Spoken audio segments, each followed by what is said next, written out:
Well guys, we are back again, and today we are checking out another incredibly small 4-channel amplifier. Today we're looking at the Toro Tech Rage MRX4 4-channel. Now I actually purchased 2 of these because I'm hoping that they work well, because I need to hide a couple 4 channels in my truck for a new full range build I'm doing. So I cross my fingers, hope these do great. But so these are 80 times 4 at 4 ohm, 4 times 130 watts at 2 ohm, and if you want to bridge it, it'll do 260 watts times 2 at 4 ohm. Bridged, it's only stable at 4 or 8 ohm. 4-channel mode, 2 or 4 ohm stable. So this is an ultra small amp. Just so you guys can see how small it is, there is a pen. Sometimes the videos don't do it justice. This is a tiny amplifier. So they do give you, for your speaker wires, you get a pigtail. This doesn't have speaker jacks. You get some installation screws. You get a cool Toro Tech sticker. And most importantly, you get an amplifier birth certificate that is completely blank with no numbers on it. Tested by nobody. Measured output empty. But I'm sure they had good intentions. That was just an overlook, but it sure would have been nice to have something on there. But we're going to get the specs today, nevertheless, of really what this thing puts out. So this is a really nice looking amp, I will say. Out of all the smaller amps I've looked at, and the reason I bought 2 of these for my own personal use is because they just look quality. They don't look, some of the small amps look a little cheesy, a little cheap. And I know Toro Tech makes some good stuff, so I'm kind of having faith and bought 2 of these. You do have 4 lights in the front that light up, the nice little logo. And there's some features why I bought 2 of these instead of any other small amps, and we're going to talk about that now. But you got 4 inputs. You got a 2-channel, 4-channel input selector. Like if you only have 2 RCAs, you can just hook 2 in and it'll still give you your 4 channels. You got a power protect light, your high pass and low pass crossover switch, and the thing about this, you have 2 clip indicators for the 1 and 2 channel and 3 and 4 channel. So that is so cool, as long as it's accurate, and we'll test that, because then you can set your gains to where you're not clipping. And I mean, I know most of the time it's more important on sub amps, but it is important on full range amps as well. So I thought the dual clip indicators was a really cool feature on this little amp. And also you have selectable crossover points. Some of the smaller amps only give you a switch, and it doesn't give you a dial to actually adjust it. Some of them are like 80 hertz or off, or 120 hertz or off. So really cool. A lot of adjustment for a little 4-channel amplifier. I'm digging that. So on this side, we have 8-gauge power inputs, a remote out, and then you have your pigtail connector. I'm not really sure how I like the pigtail connector. I've never had an amp with one before, but I mean, I'm sure it's fine, especially on a smaller amp like this. So I guess to do a clean install, you can heat shrink it and make it look kind of seamless when you add your speaker wire to it to try to make it look clean. But really cool looking little amp. I'm hoping these do well because I bought 2 of them. So the other thing I wanted to mention on this, which is cool, is it's got RCAs, but they're automatic high-low input RCAs. So you obviously have to buy an adapter that goes from speaker to RCA.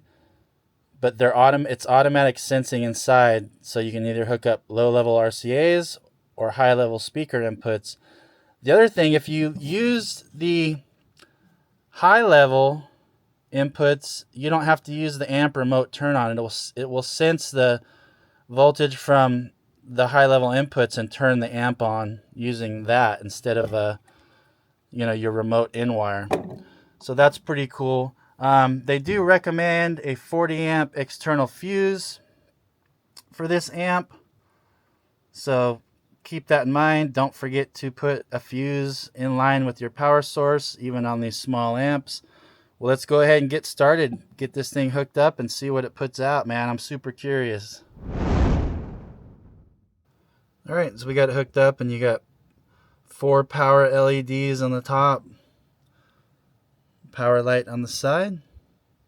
Just wanted to show you guys that real quick. All right, let's go ahead and get started. Okay, so let's go ahead and start out with the 4 ohm 4-channel mode. And let's see if we get the 80 times 4 that the specs say. And we're going to start out at 40 hertz. We'll also do 1000 hertz. Most people, even with full range amps, I know some of you guys don't think so, but most companies just use 40 hertz. There's not a big difference as much as you would think going from 40 to 1000, but we're going to do them both anyway. So let's start with 40 hertz, 4-channel, 4 ohm mode. Looking for 80 watts.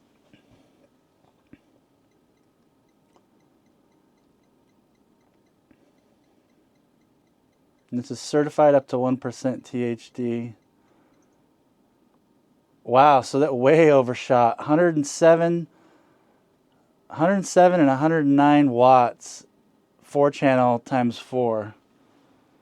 Very good. And I'll put the efficiency ratings up at the end, but we only drew 30, I think like 36 amps on that. 4 channels loaded.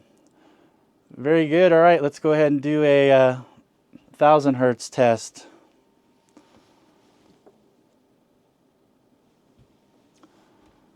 See if it does any more.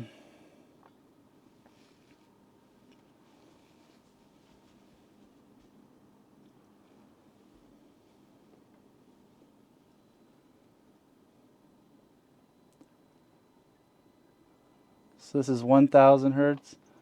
So it did a little bit more, but you see guys, it doesn't do a whole lot more going from 40 hertz to 1000 hertz like you would think. But it did do a little more, about 6 watts or so, so 113 times 4 at 4 ohms. Very good, man. I'm glad these did good because I bought 2 of these for my own personal use, so I was hoping they would do good. Woo! 4 ohm, 4-channel mode, uncertified, up to clipping.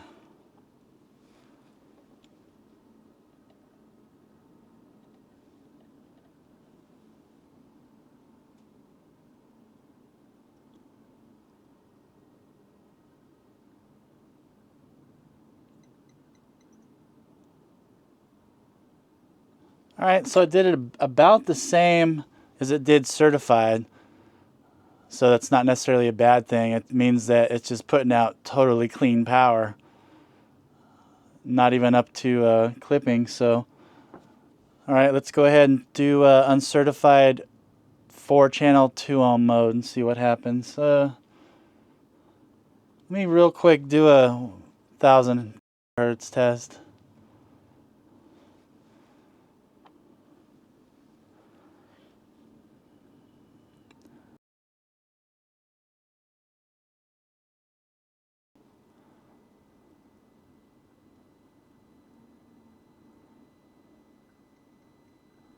See, tiny bit more.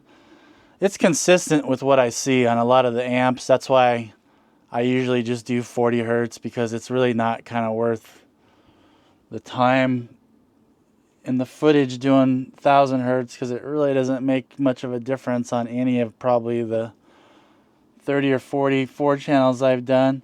All right, let's go ahead and do a 4-channel 2 ohm. Okay, here we go. 2 ohm 4-channel mode. We're looking for 130 watts as far as the specs say. And again, this is certified. So this is basically as good as it gets. And it hit it on the 4 ohm test. So we're going to start with 40 hertz.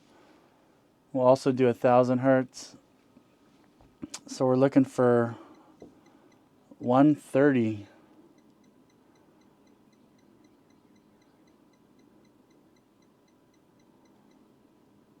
Okay, very impressive. 154 and 159 watts, 4-channel mode, 2 ohms. And we drew just a little over 50 amps. I'll put a result chart at the end. 4 channels loaded. We pulled about 58 amps. Crazy. And this is certified mode. Usually, amps put out less power because it's stopping at 1% THD. So this little amp is freaking amazing. Very good. Okay, let's go ahead and let's try 1000 hertz and see what happens. Again, there's usually not a huge difference going from 40 hertz to 1000, but we'll give it a shot.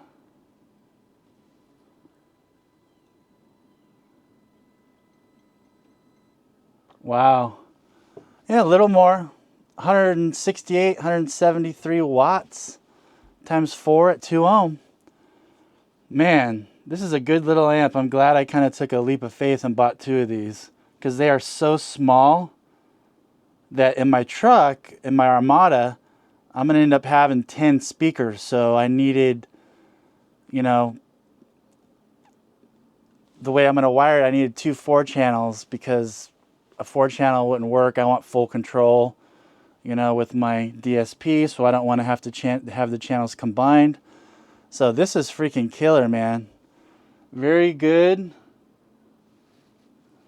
Let's go ahead and let's do some dynamic burst tests, and then we'll go into the bridged mode.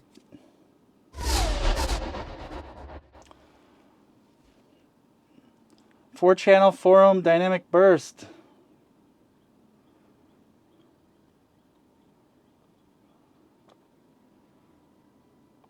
See what happens.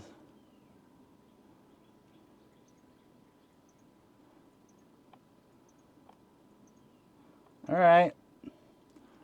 Not too much more.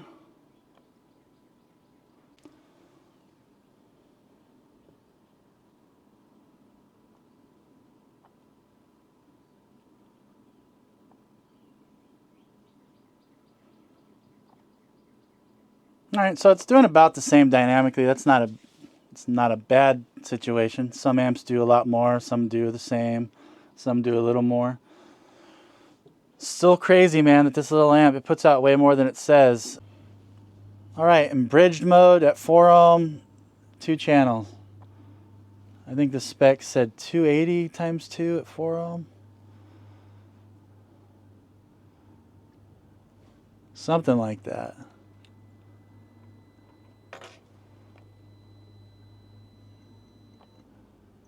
All right, and it did it. So basically 280, 286 in 2-channel mode at 4 ohm. So not bad, man. This little amp packs a pretty big punch, that's for sure. All right, well, I'll go ahead and throw the result chart up right now so we can check out the efficiency and the numbers, and then we'll pull the back off this thing and see what's inside.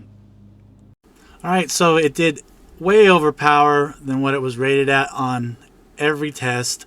The efficiency was very good, coming in at 85.8% certified, 82.2% uncertified, and then bridged in 2-channel mode, 286 watts times 2 at 73.5% efficiency.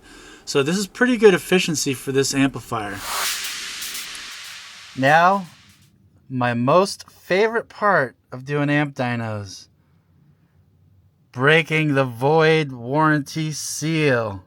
Oh, snap. Let's see what's inside this little bad boy. All right, so let's take a look at the inside of this powerful little amplifier. So on the left there, we got one large 2200 microfarad 35 volt 105 degree cap. In the middle there, those are 1000 microfarad 35 volt 105 degree caps. In this little section on the right, those are 47 microfarad 25 volt caps. But as you can see, I mean, man, they packed a lot in this little chassis. And you got Toro power supplies on the input and output section. So it looks like a quality built little amp. Stuff is getting close in there. Like you can see by that power supply, there was a screw for the MOSFET clamp, but they did put a thick divider in between there to make sure that nothing hit or nothing rubbed. So very cool little amplifier. I can't believe the power this thing put out for being how small it is. It's really cool how they're getting so much power out of such small amps these days. So 2 of these are going to fit perfectly in this little spot in my truck that I have. So it's going to work out great. Well, guys, that's it for this one. All I could say is this is a freaking awesome little amplifier. I'm glad that I got these. The power on these things is so clean. As you can see, it was almost the same uncertified as certified. And what that means is its max power is clean all the way up to max. And had no problems on the dyno. Did well over rated power. I can't wait till I can throw 2 of these in my truck and get them hooked up. I screwed up. I did listen to these on the bench with my towers, and there was no noise, no hissing. The sound quality from this amplifier is very good. I even tested it up against an old SoundStream amp I have that's really good, and I literally heard no difference. So the sound quality on this is very good. I know with some of the mini or smaller amps, some people have reported noise, and I've even heard some, a little bit of like background hiss. Nothing on this, so it sounds really good. So it's the total package. I think these are around 120 bucks. That's what I paid for them. I'll put a link below. Also, I'll put a discount link for Toro Tech's website. You click on the link, and then it'll take you to the website. You put in your email, and they'll send you a discount code. They also have subwoofers as well. So also, you guys, check out my HiFi Vector website. If you're looking for a bass knob, a custom amp fan, or anything, it would help me out, help support the channel. I make some small items for fun. So I'd really appreciate it. And thank you guys so much for watching. And until next time. Please be advised, no amplifiers were harmed during the making of this video.